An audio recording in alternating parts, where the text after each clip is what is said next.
Hi, this is Tucker with your high frequency words for the new SAT list number 3. The first word is abstract, and abstract is an adjective, which means it describes something that is existing purely in one's mind. So, something that's abstract or is described as abstract does not represent reality closely. So, for example, if you think about abstract artwork, an artist might say, "This artwork is a city." But looking at it as a person who did not create the work of art, it doesn't look like a city to me. So it's very abstract. Clearly, the artist had a picture in his or her mind and then created this piece to represent it, but is not a true reflection or an accurate reflection of reality if you're thinking about what does a city actually look like. The second word is bear, and this is a verb. And to bear means to put up with something. So, anybody who has had a young sibling or has done babysitting or, has seen a parent deal with a child knows that sometimes you just have to kind of like grin and bear it. You have to put up with the tantrums, you have to put up with the behavior issues that come with raising a small child because little kids can be exhausting and you just have to bear it. And it's really important that you keep in mind that this is spelled like the animal, which is obviously a noun, but this is a verb, which means to put up with something. The next word is candor. This is a noun. And it's the trait of being really honest or frank, which when you say somebody is really frank, it's they say exactly what they're thinking, exactly what they're feeling. And I often think of the Divergent series. If you've read that, one of the groups is Candor, and they are known for their honesty. They're known for being very frank, often to the point of kind of offending other people or kind of unnerving other people because in society we tend to be very polite. We don't always say what we think, but somebody who has a lot of candor is going to say exactly what's on their mind, even if it might kind of offend somebody or make somebody feel bad. Deference is a noun, and it is the way in which you kind of show respect or regard for somebody else. So, a sign of deference, for example, at the beginning of a some kind of a karate match is that we're going to bow to one another. Other signs of deference may be to curtsy in a certain situation, right? So show some sign of respect to somebody else. So showing kind of deference to somebody who you either respect because they have a lot of skill or knowledge in an area or because they hold a particular social position or political position, showing them that respect, that deference. Eccentric. This is a describing word. So it describes something or someone who is a little peculiar, a little odd, maybe kind of like marching to their own drum beat, deviating or different from the norm or what we consider normal. So sometimes people, you can tell they're really eccentric because of their clothing. They tend to wear things that are really bright or clash or things you wouldn't see your typical person out and about wearing.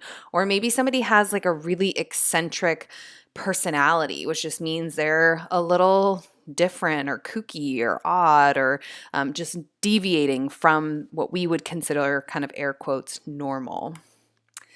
Feasibility. Feasibility is a noun, and it is the practicality or the possibility of something. If something is described as feasible, it means you can do it. It's possible to do it. So feasibility is that possibility of doing something, of achieving something, of getting something done. So in this picture, looking at these girls who are clearly building some kind of robot, it's a strong feasibility that they will be able to create the robot that they're building and make it work. They look pretty confident, they look pretty engaged. I believe that they can get what they're trying to accomplish done. It is feasible, which is the adjective form of this word. And again, this is feasibility, which is the noun form of the word.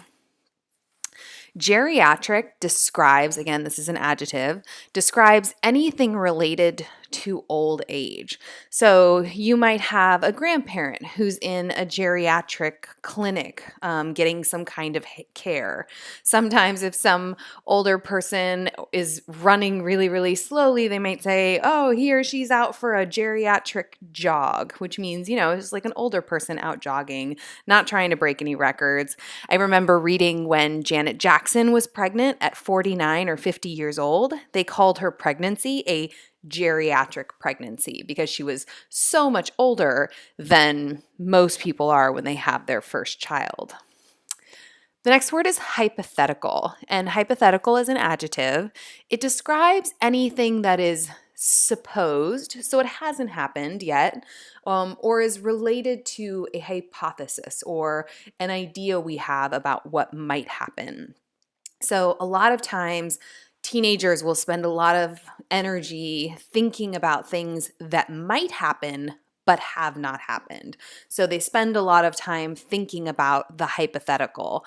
What happens if I go to this party and X, Y, or Z happens? Or what if I decide not to do this thing over here? I wonder if this will happen. So they're hypothetical situations. They haven't happened, but we think about what could happen. Ignominious is an adjective, and it describes a publicly shameful situation or a publicly humiliating situation. So, for example, I often think we're kind of in the middle of the beginning of election season, and you have these politicians that are out making these grand statements and saying not so pleasant things about one another. And if a politician does that and says, I'm going to win, it's a guarantee, and then they don't win, they could experience an ignominious defeat, which is like a pretty publicly shaming or pretty publicly shameful kind of defeat because they've talked really big during the election. Similarly, if you're watching a soccer team, you're super excited about the game, and one team scores 3 times in the first 5 minutes, we can expect as a crowd there's going to be the team that is down by 3 is going to experience an ignominious failure in this game. They are probably not going to come back from 3 goals in the first 5 minutes of a game. And then the last word is locomotion. This is a noun that means movements. Or movement. So in the past, traveling by train was a very popular means of locomotion. Now I would say airplane travel is probably even more popular a means, or cars are a more popular means of locomotion.